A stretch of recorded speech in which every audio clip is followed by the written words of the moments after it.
and I'd like to welcome you to the MAGTUG webinar entitled Agent-Based Simulation for Evacuation Planning. Thank you for being with us today. And now it's my pleasure to introduce Marlin Kokaz-Roy, Technical Manager at the Weston Solutions, Inc. Marlin, the virtual floor is yours. Thank you very much, Janelle, and good morning, everyone. I'm so used to giving presentations where I see people, so this is my first webinar experience where I don't get to gauge people, so bear with me if I mess up something here. But today, what I want to talk to you about, as Janelle mentioned, is an agent-based simulation approach that we have taken to do a pedestrian evacuation of the University of Pennsylvania's Franklin Field, which is the stadium of the University of Pennsylvania. So I did lead the work and actually worked on it as well. I also want to give you a sense of how many people were involved with this project.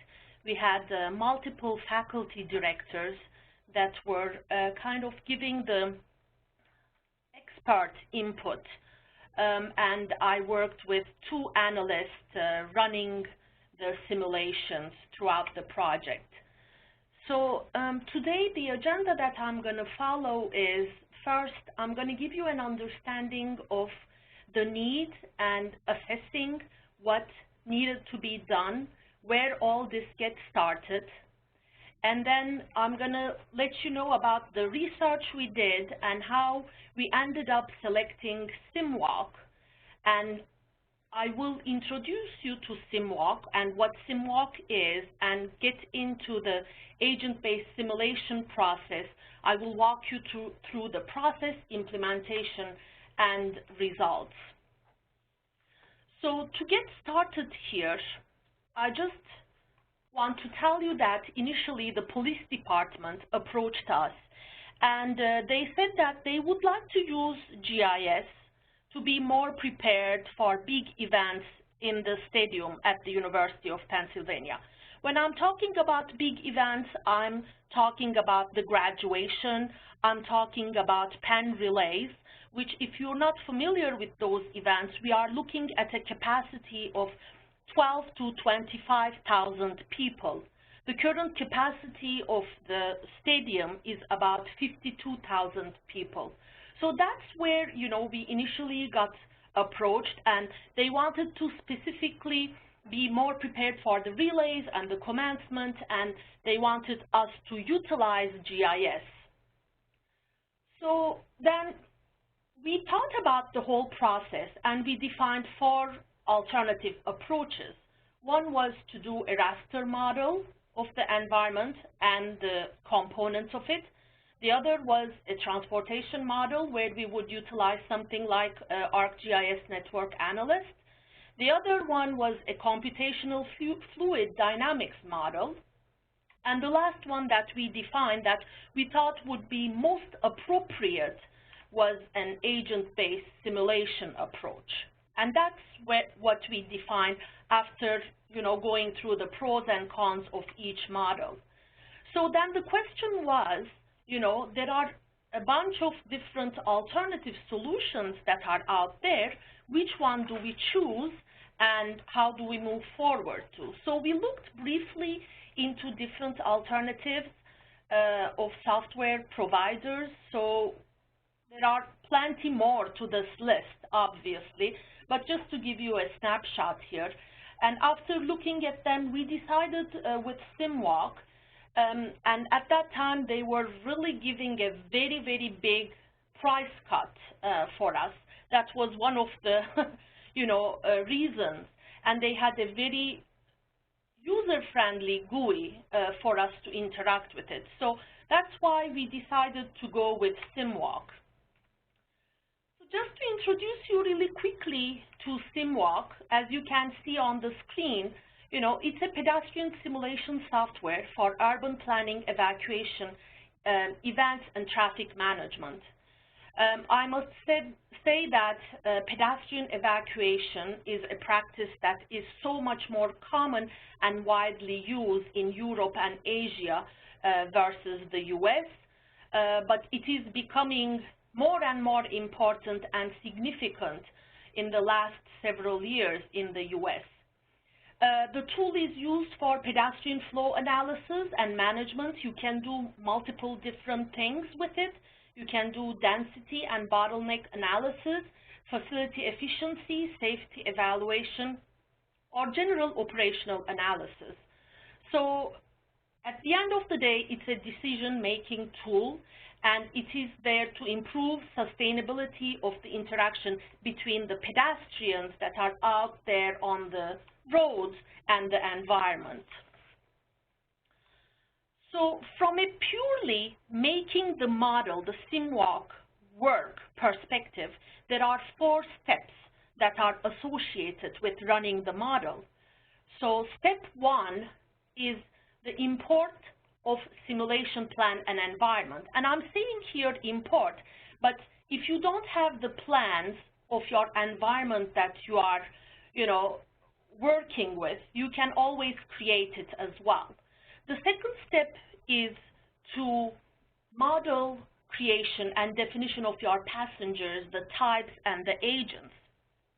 And in this step, you can start to build delays into different agent groups.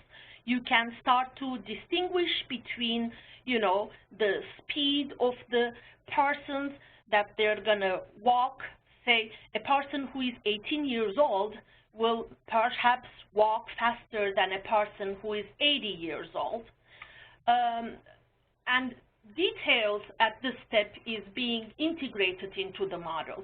And step 3 is the simulation experiment and the runs. That's once all your data input has happened, then you actually run the model.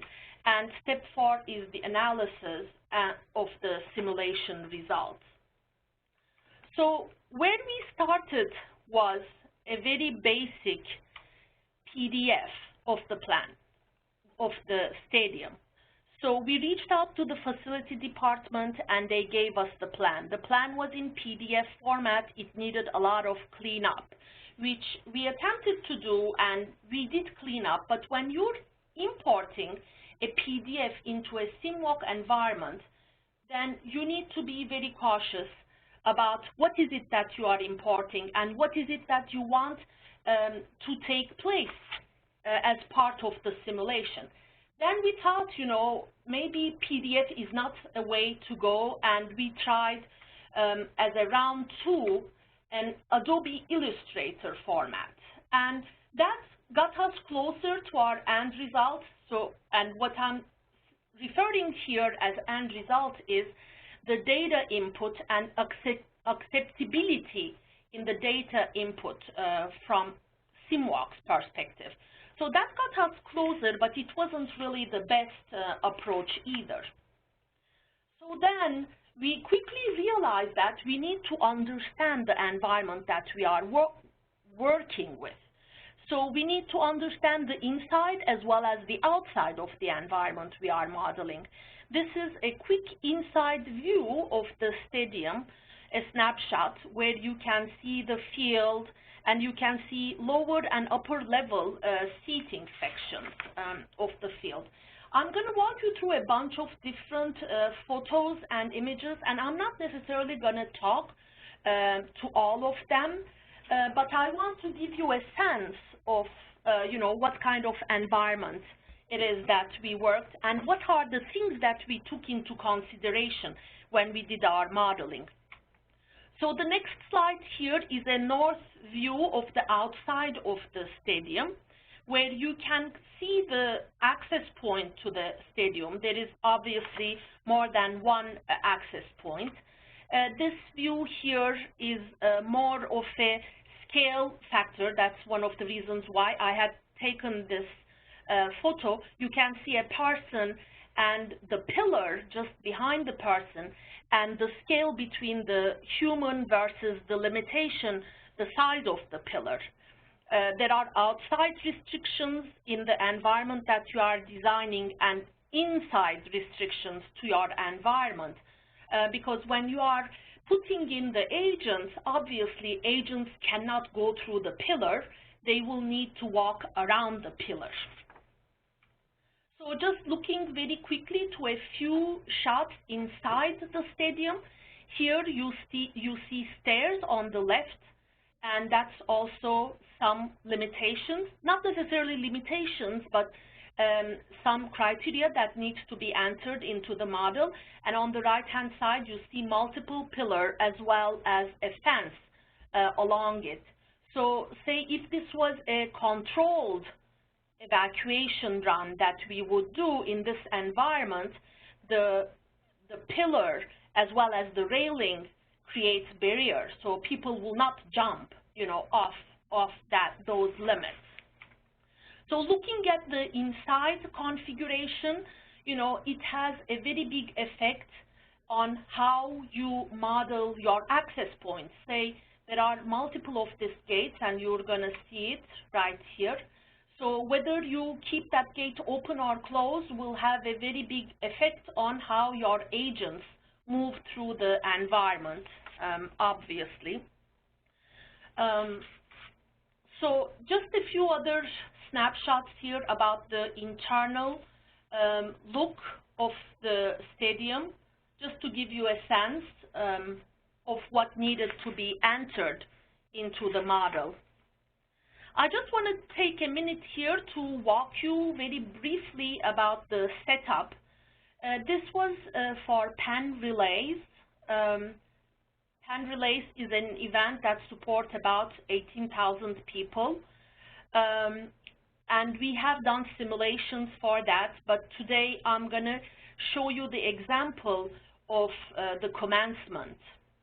So here what you see is P, obviously, is the field where athletes do their running and their events.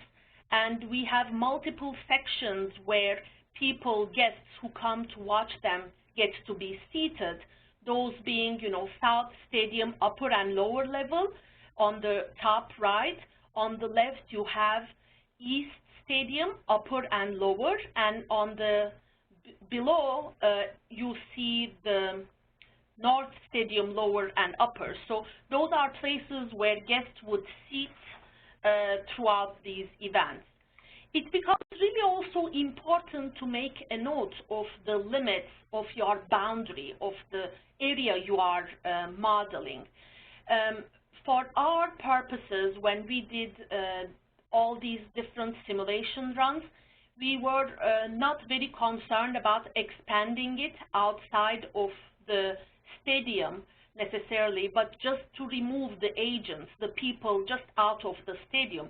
But think if this was a larger scale evacuation where you had to take into consideration several blocks of city, terrain, then everything becomes, important, and the way that you code that into your model. And this is just a snapshot that shows you the surrounding and the potential things that one would like to put into consideration when they're, modeling their environment. As I said, in this example, I'm going to talk more about commencement, the commencement event. So it always helps to be able to see some photos of previous events and how agents, people, pedestrian, whatever you want to call them, how they were seated and where all they were seated. And we have, as I said, we have run many, many different scenarios, putting agents in multiple different places. So what you see here is down below, it's the academic council, where there is about 70 faculty seated, and 4 major group of students distributed in the field. Parents are being seated on the, you can't see it in this photo, but they are being seated on the upper and lower east, north, and south section of the stadium. So just a few more snap that shows, the parents and where all they are seated, and previous years and setup of setup of the environment in previous years. This is just a quick snap of the facts about the commencement as well as the Franklin field. The commencement event happens in the month of May, so weather is not an issue. The amount of agents that we have taken into consideration was 12 to 13,000 people. As I have showed you in the previous photos, there was reserved seating for academic council. We also decided to have specific seating for accessibility or disabled crowd. You can see the address, obviously, of the stadium. The gross area of the stadium is about 277,000 square foot. And the total seating capacity of the stadium is about 52,000 people. I'm going to spend a little more time on this slide because I want you to understand the kind of legend layout system that we have defined. Now remember, we had to run many different scenarios and many different simulations, just for different events, and even for the same event, looking at different components, moving agents differently and coding them differently. So we had to come up with some sort of layout system which had 4 components to it. But before I tell you about the components, I want to give you also an understanding of the simulation I'm going to show you today. The number of people that were modeled, as I've told you before, it's between 12 and 13,000 people. 6,000 of those people were students, and they were located on the field in 4 groups, as I have shown you. There was about 75 people with assigned seating that had access issues all taken care of, and there was about 70 academic council which were located on the stage. Now timing also is, important, especially when you're talking about controlled simulation, running controlled simulation. So we have decided and run many different alternatives, but for this one we have decided that the academic council on stage and parents sitting at the section gets out first. And one of the reasons for that, which you're going to see down the road in a little bit, is the exit that they were utilizing were different. And then students started to get out after the academic council is out, and then disabled were out the last. But again, this is just one sample of many runs that we've done. So I also want to take you through the symbology, the layout that we had to come up with, because every time we ran a simulation, we wanted to associate it with some sort of a layout so that one person would be able to look at that layout and see what kind of simulation is being run. So the legend layout system that we came up with had 4 components. And those were the name of the agent, which is represented by 4x here, the total number of agents modeled in that specific group, which is represented by 4y's, and then the start time of the agents, which is represented here by t, 4t's, and the last one was the exit that the agent group is being directed to, which is represented here by 4 E's. So quickly, I want to give you a few examples and walk you through. So if you look just below the symbology legend bullet point, under that example, you have the name of the agent, which is student 1, so it's one group of student agents. The number of the agents that are being simulated in that group is 1750. The timing is t+1. And the exit that they're being directed to is E18. And I have included 2 more examples here for disabled as well as parents. So that was important for us because as I said, we had to run many different simulations, and every time you run a simulation, a result page is being spit out by the model, and we were kind of associating the simulation input data with that output, which made it so much easier for us to keep track of what we were doing. So what essentially happened is we started from a PDF input and created this layout that we were associating. So you see here kind of a layout of the stadium as it was coded into SimWalk.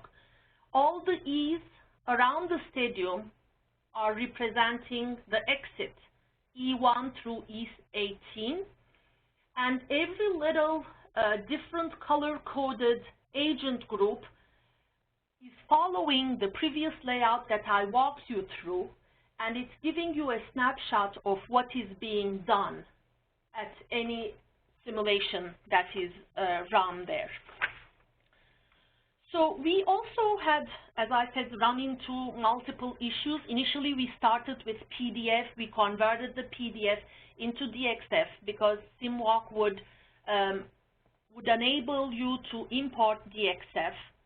And then we converted the Illustrator format to DXF, which also didn't get us exactly to where we wanted. And we tried a bunch of different conversions. The issue, for instance, one of the issues that we were running with that is walls doesn't necessarily meet properly in different environments, like in PDF, in Illustrator.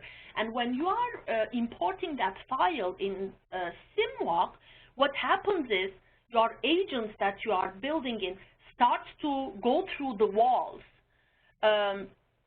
So that was an issue. So essentially what ended up happening was really to take the file format, whichever one we worked with, because we experiment with many different ones, and did a lot of touch-up in SimWalk native environment, which is totally possible to do. So now, in the next few steps, I'm going to show you how the outcome of the simulation looks like, and it's just a few screenshots that I have taken while the simulation was running to give you an idea of what it looks like. So as I have mentioned before, there is control simulations run where you know the end, you have full control of the event. There is Penn relays, everything goes like it's supposed to go. The event finish, there is police presence there, and the police is directing you to the exit where you're supposing to go. And of course, there is the uncontrolled simulation run where unplanned events take place, such as maybe a bomb threat or during a panic evacuation. So in that instances, the agents tend to take the exit that is closest to them. So chaotic circumstances happen when that's the case. So this is how the interface looks like. And as you can see, there are multiple different dots on the screen, and the dots represent different agents, not necessarily one, but maybe multiple agent groups. And I'm just going to go through the slide here to give you a sense of, how I talked about initially the faculty moves out first. So first they start to move, and then the students, and at the same time the parents. The color code here represents the exit that each agent group is supposed to take. So what you see here, as I said, all the agent groups during commencement moving to their assigned exits. And this is a control simulation run. So at the end of every simulation, a report is being generated, and the SimWalk simulation report has multiple pieces to it. The first piece is project information, just the basic about the project. The second piece is the configuration setting. That's where you can look and understand the different criteria and properties that you have defined and built into your model. Then the last piece is the simulation results, the start time, the end time, the duration of the simulation, and the run time. And actually, you also have the agent plan where individual agent groups, the exits, and additional information is kind of put out there. So just a few things to note here. We have done this work, but at the end of this project, we have done the migration of the model and all of its components. That is the scenarios that we generated and the agents and all the details of the agents to the client side. We also provided documentation, and we provided training to the person that was going to continue to use this. I also want to let you know about what is new and ahead with SimWalk since I worked on it. So they have had a recent release of 5.0 with new features. There is a cloud integration to it and more accurate algorithms.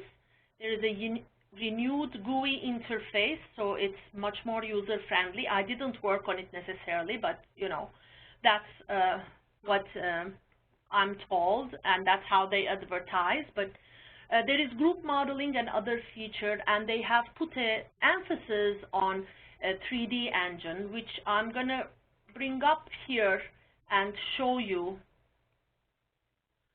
an example of a 3D simulation. And I also want to show you, this is just an example. It had nothing to do with, the commencement or Penn relay, but they really have come across a long way as far as, integrating 3D component into their environment. I also want to show you how one can integrate utilizing the solution. Road traffic simulation with pedestrian simulation at the same time. I personally haven't worked on it, but this is also something that they're pushing, and I thought, it is quite interesting to see that kind of thing. I want to go back here to my presentation, and I want to leave you with a recent article that I came across on The Guardian that I thought was very interesting. In Britain, you may or may not know, but they stand on the right and they walk on the left when they are on the escalators. So this article talks about London Underground asking its pedestrian to stand on both sides and the effect that will create in congestion of the pedestrian at the end of the escalator, thus, creating smoother flow. And they are making points about, how difficult it is to change commuter behavior and the cultural aspect of it. The cultural aspect of a pedestrian in Europe or Asia is very different than the cultural aspect in the US. With that, I know it has been a short one, I guess, but if anyone has any questions, I'll entertain them at this time. Okay, and just to the audience, if you have any, you can certainly type them into the Q&A bar. And if you don't, at this time, we'll get you the information to follow up with Marlin after the webinar. So right now, Marlin, I didn't see any come across. I don't know, Janelle, do you have any questions for her?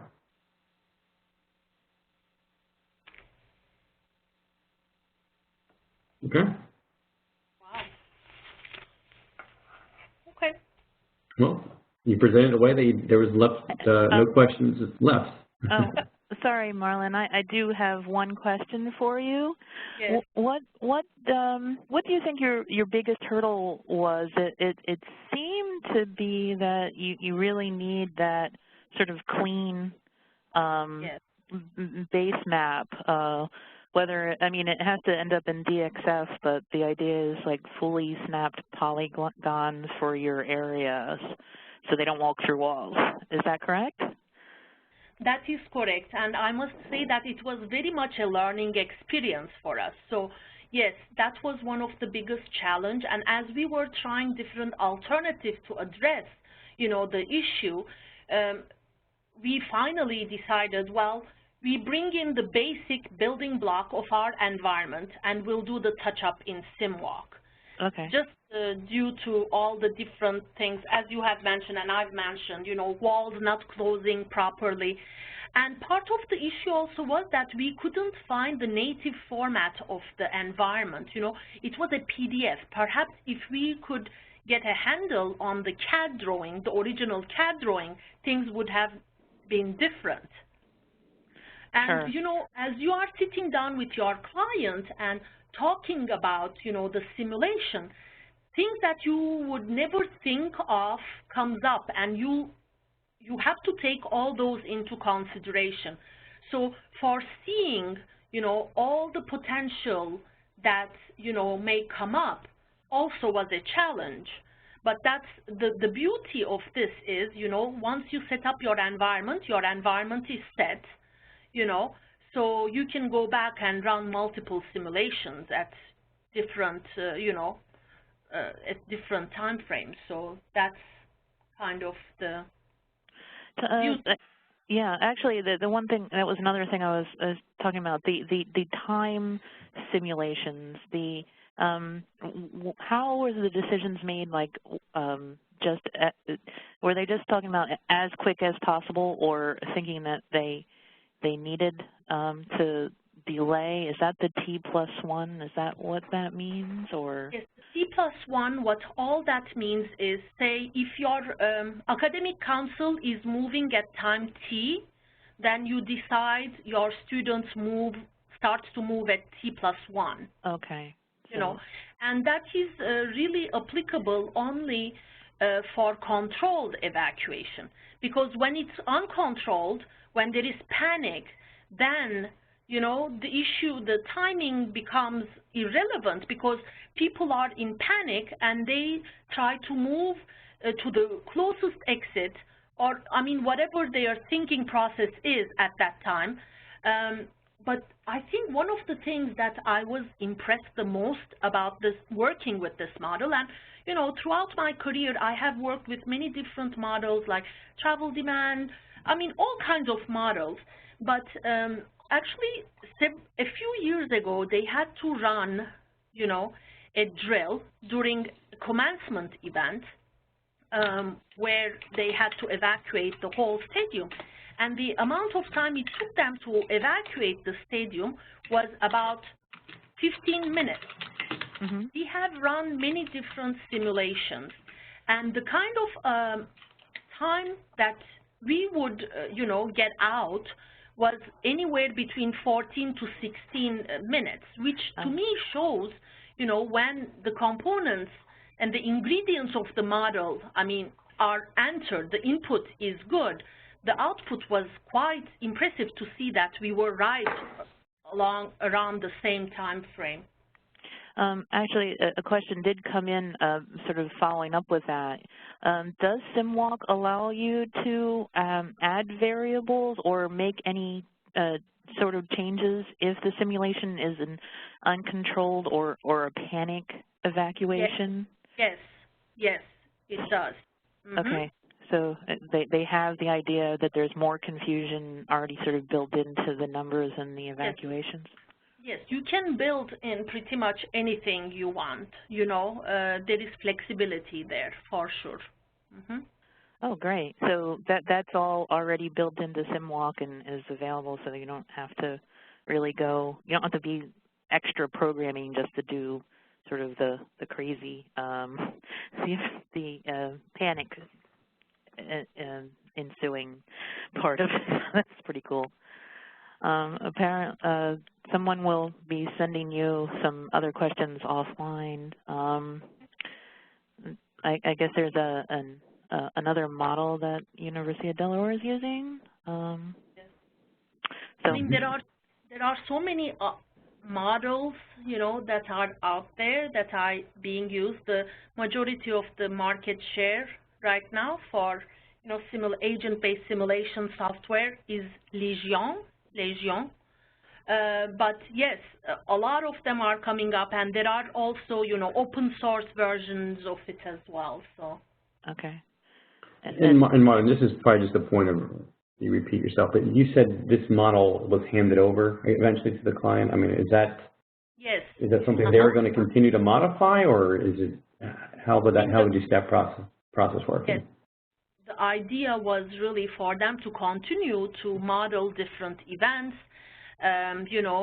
just run different scenarios and, integrate the end result to their emergency response management plan. So that was, yes. So essentially, once you create an environment, it becomes a living environment as long as you keep up with it. And, I mean, what are the chances that you're going to have the setup of a stadium change, different components? It is minimal to none. I mean, it could be, of course, but that change that needs to be done in the model also will be minimal. So once the environment, the terrain is set in the model, you're good to go, really. And that was the intention. Handing over the, we handed over the model, the software, the documents. We also trained, the people who were going to continue to use it. Okay. Good. Yeah, I've just read the UDEL response. That actually they account for cultural differences and some social science research. And if I'm reading this correctly, it says that the consistency these models are showing that there is no difference in the panic. I'm not sure if that's there is no panic. So actually, I guess you can go ahead. I'm not sure, the word panic, yes, I agree. From this perspective, I agree. As I said, we have run many different scenarios. So it was panic, no panic. And when I'm saying panic, no panic, what I mean, I should clarify that, I guess. It's more controlled and non-controlled. And when I'm saying controlled, it is police presence there, or security presence there, and you know exactly which exit you're taking. And in a non-controlled environment, it's just, you are left to your, decision. And the end result of running so many different scenarios wasn't very different, frankly speaking, controlled versus non-controlled. So, we were running, the result was anywhere from 14 to 18 minutes, depending on the, agents that were being modeled there. So. Okay, so I stand corrected. Both you and Eric both say that no panic. That it shows that there's no panic in evacuation. So yes, you're both agreeing. You're the experts here. So that's something good to know. So that being said, I'm not getting any other questions. So we will end the webinar. I thank you very much, Marlin, and you can contact Marlin offline. Her email address is on the screen now. I hope you enjoyed our webinar today, and there will be another webinar in April. We do it every 2 months. It will be Eric Runberg from ESRI's Solution Manager from their transportation team, and the title will be CAD to GIS Integration. I hope you will join us then. Look for the announcements very soon. Thank you very much. One more thing to add. We are recording this, and we will definitely get it up on the MAGTUG site for everyone. Okay. Thank you. Thank you, Bob. And GMT for hosting this. Have a good day, everyone. Thank you.